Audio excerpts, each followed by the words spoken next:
You're listening to the Economics and Country Risk podcast from S&P Global Market Intelligence. In each episode, our experts will provide you with the where, how, and when to make decisions that transform your business. U.S. consumers got an early Christmas gift this year with inflation inching down, but inflation is still lurking, like an elf on the shelf. Will it be a wonderful life for consumers, retailers, and banks this year, or will higher interest rates have a Scrooge-like effect on spending?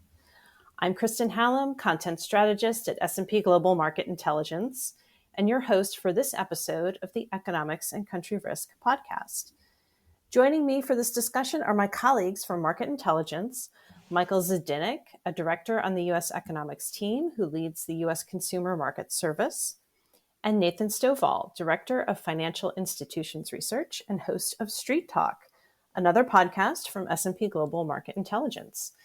Michael, welcome back to the podcast. And Nathan, we are thrilled to have you on for your first crossover episode with us.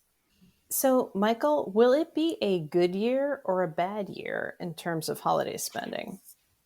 Great question. And I'm glad to be back here, excited to be on the podcast, and even more excited to be bringing better news this year. We're still waiting for September's data, but I've crunched the numbers that we have right now, and our forecast for holiday sales is looking delightfully average, which is good news compared to where we've come from the last couple of years. It's really good news. In our forecast, we have current sales expected to grow around 3%, which would be a bit below average. But the big news really is our outlook for real sales this year. So with the slowdown in inflation that we've seen, real sales, retail sales adjusted for the change in retail prices, are on track to outpace nominal sales and are expected to grow almost 4% this year, which would be above average. So what's driving that spending? Why has U.S. consumer spending remained so resilient despite everything that's been going on? Growth right now remains strong. We're looking at rate of GDP growth around over 5% in the third quarter. And in his most recent press conference, Jerome Powell described consumer spending as particularly robust. And honestly, I think he's being a bit modest here because it really has come in above expectations. And what's fueling this spending is a tight labor market and rising wages. The employment gain we've seen this year has been strong. The unemployment rate remains historically low. And in our most recent employment report, we got a whopping 336,000 jobs in September, which means payrolls rose over 250K on average the last 3 months, which would put growth around 2%. That's huge. And given that tightness in the labor market, it's no surprise that wages this year have also been growing.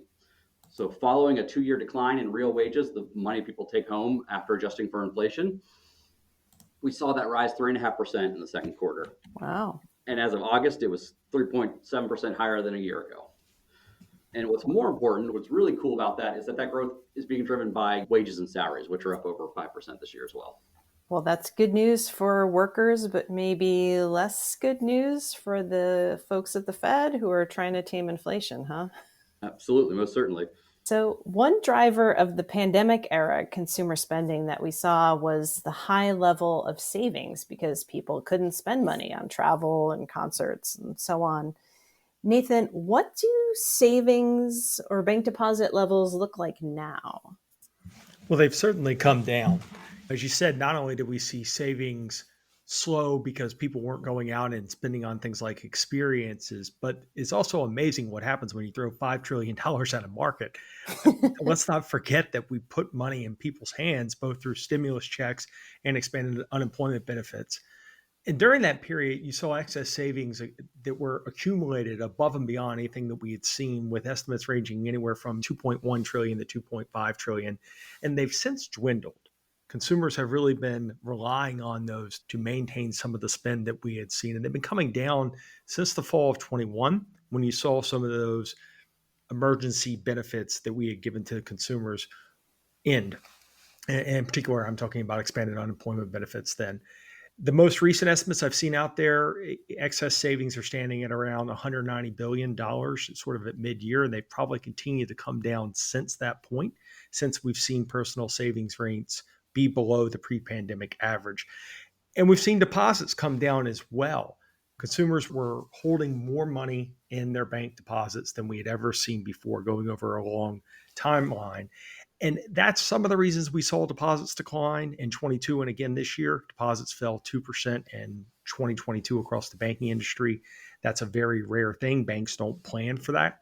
But the other factor, and this is one we spent a lot of time on, is that the spread between what banks were offering on their deposits relative to what you could get in the market, in particular, we're talking about the money markets and the treasury market, had never been that wide. And it was a historically wide level in the third quarter, and it has been maintained at that wide level. What banks have caught up a lot, and they've defended their deposits with higher rates.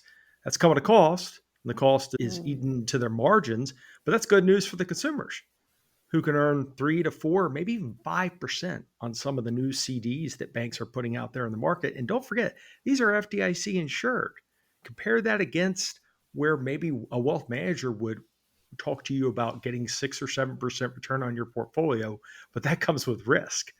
And don't forget, since 1933, when the FDIC was formed, no insured depositor has ever lost a cent. About 4 to 5% on new money in a bank is pretty darn attractive for a consumer. And we think those balances are going to maintain going forward. Higher interest rates must also be impacting consumers' ability to pay down their debt. What does the data tell us about trends in debt, Nathan? There's no doubt about that. And rates have come up really, really materially. But there's a big lag here, depending on who you ask, you anywhere from 6 months to 12 months in terms of sort of that pain being felt. One thing that's also helped kick the can on this is, again, those excess savings we just talked about the consumers were able to rely on. But we are seeing delinquencies come up on all consumer credits, auto loans, card delinquencies. And the latter is one that people have really gotten worried about because you've seen credit card balances at all-time highs. And one of the comments that we've heard people make is that the consumer has been living on their ability to borrow through their cards. And they're worried now that they're seeing delinquencies rise. It is true they are, but they're coming off of a historically low rate. We're still 60 basis points below the pre-pandemic average in terms of credit card delinquencies. But people are looking at, oh my goodness, it's risen 76 basis points off of the lows in October. So it is a big change. It's a really big change. But most of the big card companies tell you it's more normalization. One other thing that gives me a little bit of confidence of it not getting into a really negative area is some of the employment trends that Michael talked about earlier, as well as the fact that the biggest piece of debt we have in American households is our mortgage. And lots of people refinance when mortgage rates were at historical lows. That's why U.S. household debt to income is still about 1.5 point below the 40-year average at just under 10%. So we don't have nearly as much debt, in no small part because we borrowed a lot when money was really cheap. Yes, I'm sure that helps. How have banks been responding to these signals in the data, these trends that the data are showing us? It was really interesting that in the first 6 months of the year, you hadn't seen that much change in the lending environment. You'd seen tightening standards, meaning that we were going to make it harder to borrow money. But it really stood out to me that you saw continued loan growth, meaning that borrowers were continuing to borrow new money, especially in the face of the second, third, fourth largest bank failure in U.S. history in March and May, with the failures of Silicon Valley Signature and First Republic. But we were continuing to chug along. We have started to see a little bit of a change there, though, more recently. And we're not seeing loans decline or anything like that, but you're really seeing only modest growth. So banks are tightening even further. They're getting worried about how late we are in the cycle.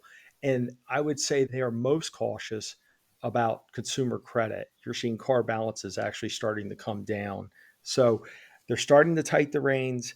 And I think it's going to be pretty tight for the remainder of the year, not only on this idea of how creditworthy are our borrowers, but the cost of funding new additional loans, given the increases in rates, is getting even more expensive because, again, the rates they're paying on those deposits. So I think it's going to be pretty slow going, and that just means less credit availability to consumers. Okay. So staying with you, Nathan, how might these trends influence holiday spending this year? I don't think the spigot is shut off, but I don't think it's going to be quite as easy to borrow. The card companies, again, are saying that this is more normalization, so they haven't shut down anything completely yet. But I would say it's a slight negative in terms of how much it could support spending relative to maybe where we were a month ago, but people are still employed. I don't know that they necessarily need to borrow that much to maintain their spending levels. So I don't think it's a really big net negative in terms of this year. It's more of a question if you really see a big pullback and a greater level of deleveraging in the economy next year. And Michael, what do you think? How might these trends influence holiday spending? Yeah, with the growth we're seeing in the third quarter, it's unlikely we're going to see any big changes in the status of labor markets this year. So people have jobs, they have money, they're going to spend it. Again, more good news for consumers. Let's talk about who else might be expecting some good news. Retailers. What types of retailers stand to gain from what we expect to see from spending? When we're talking trends in retail, the two big things we're looking at in the last couple of years are shifting consumer spending habits and changing preferences. Starting with preferences, people like online shopping, and so that's here to stay. I know I do. I love it. In the second quarter, e-commerce made up about 15% of all retail sales, and we look for that trend to continue along the lines of where it was growing pre-pandemic. So we saw this huge one-time shock with everyone moving to online shopping during lockdown, and that has come back down from about a peak of 16%, but Wow. it's growing strong this year. So when we look at holiday sales in particular, the online share of holiday shopping is about 25%, or we're looking at about 26 or 7% this year. And that's up from a pre-pandemic trend of around 20%. And so growth for online sales is going to be strong, and we're expecting that to be around 8 or 9% this year. Wow. Sounds pretty healthy. It is. And it puts a lot of pressure on other retailers. So when we talk about what's a good comparison for online sales, we look at general merchandise. Your big box stores, your department stores, your dollar stores are really where a brick and mortar is fighting tooth and nail against online. And retailers that offer better online offerings are much more competitive in that space. But broadly speaking, they've lagged. But inventories have stabilized this year, and we're expecting growth in this category of around 1 or 2%, which 6% last year, but a lot of that was the increase in prices in this category. And so we're looking at real sales, general merchandise stores, about 2%, because prices in that group, while they're not quite falling, if you've been listening to earning calls, they are flat.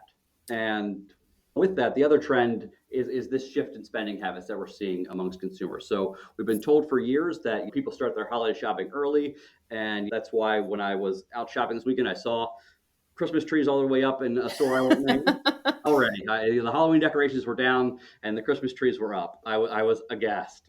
But no, during the pandemic, because of the shortages we saw in supply chains, people really did start shopping in October. And that's a trend that continued next year. And so we'll be watching closely if that happens this year.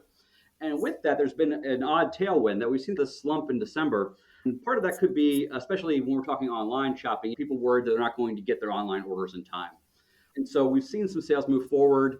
And that's why in the forecast that we're going to be publishing, we look at sales almost over the entire fourth quarter, October, November, and December, not just November, December, because we've seen a lot of activity pick up. And on the back end of that, there's been also this really interesting surge in January sales that's happened the last couple of years. And so as we head into next year, it's something to watch out for, because whatever's causing that, if it's people, weren't able to get their deliveries in time in December, or they're spending their gift cards in January, or they're just going out and buying for themselves things they didn't get for the holidays, that huge uptick in sales that we've seen the last 2 years has really set the pace for retail spending that year, because we're just starting off at a higher level and then growth continues. You mentioned a couple of things there, including, the early arrival of Christmas trees in stores and also inventory levels normalizing. And I just wanted to flag for our listeners that last week's episode was focused on the supply chain outlook for Q4. And we did talk about those topics with our head of supply chain research, Chris Rogers. So please do check that out if you haven't. But then there was another thing that you mentioned, Michael, that leads me to my next question, which was earnings reports. So earnings season is upon us again. What buzzwords should we be listening for on earnings calls? And Michael, let's stay with you. But then Nathan, I'd like to hear what you'll be listening for on the bank's earnings calls.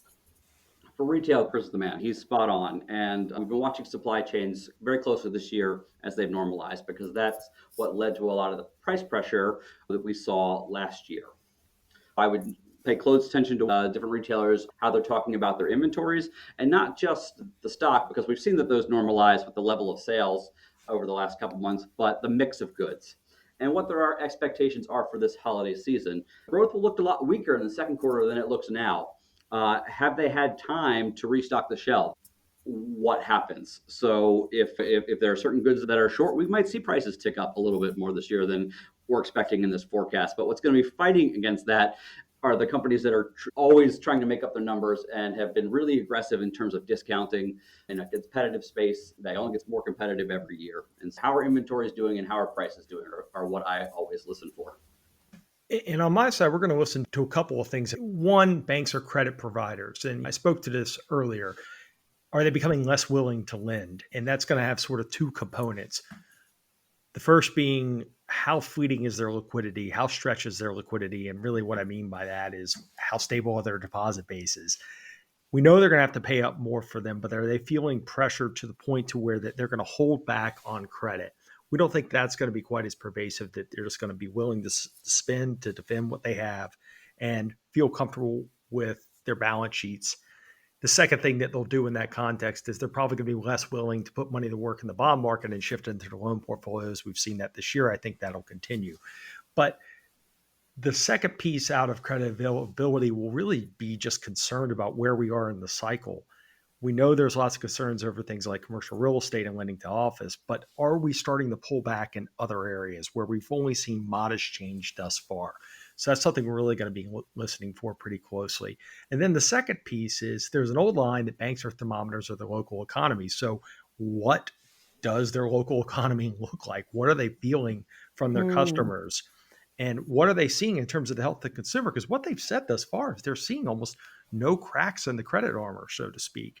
Wow. And that's something I'm going to be really listening for thus far, is that, are their customers' balance sheets holding up? They've maintained that both consumer and commercial customers have remained pretty healthy.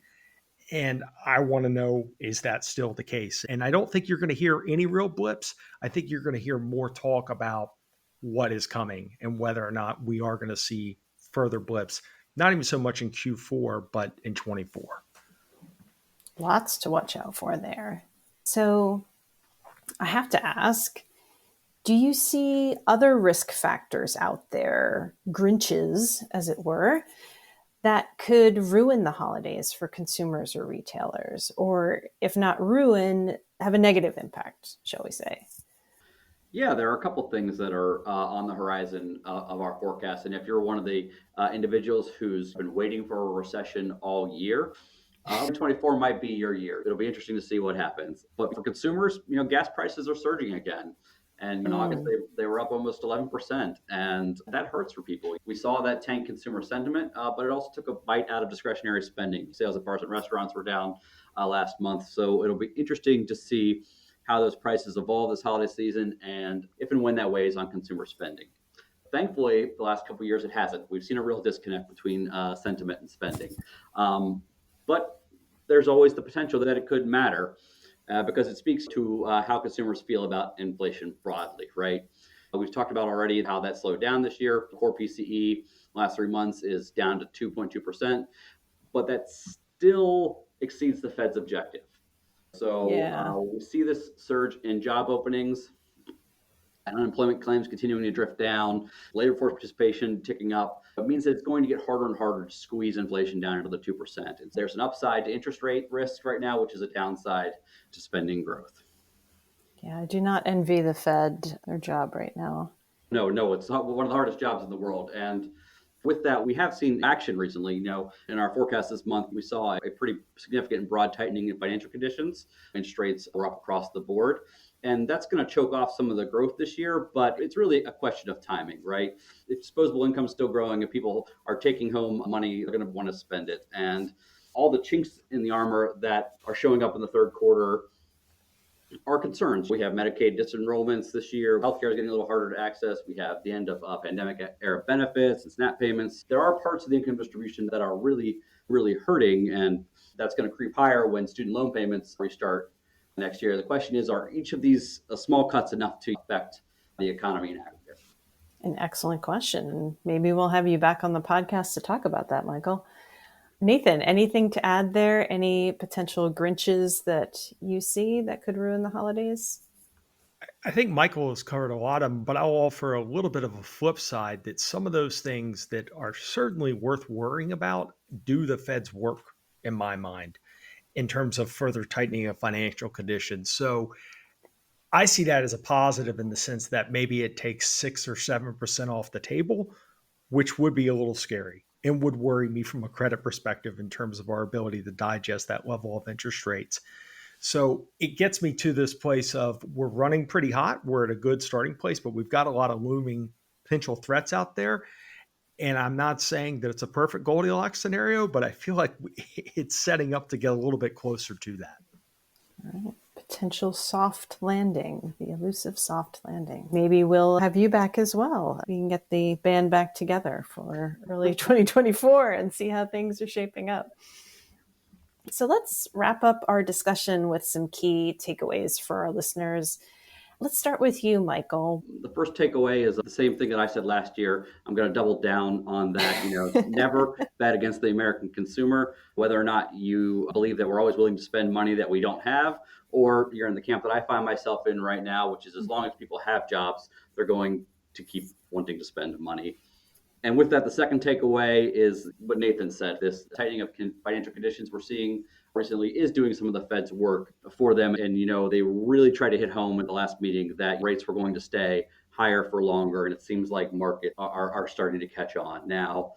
With that, with inflation cooling, do we get the slowdown in wage growth that's necessary early next year to bring inflation back in line with the Fed's long-term target? And what does that mean for the path of interest rates going forward? We have yet to see. All right. And how about you, Nathan? I think everything points to we do have slower growth ahead of us. And whether that's tightening of financial conditions, including banks pulling back, or the idea that we're not going to be able to live off of things like excess savings, and then we've got more headwinds coming towards us. But to me, it's not necessarily a very scary scenario. I think you have to think of where the starting point is. So we've assumed that there's a downturn in bank credit next year, but I heard the phrase slow session rather than recession. And that's coming to me again, because again, of the starting point of where we are. The banks are pretty darn healthy, which is an amazing thing considering what happened in the spring. So they're not going to pull back massively.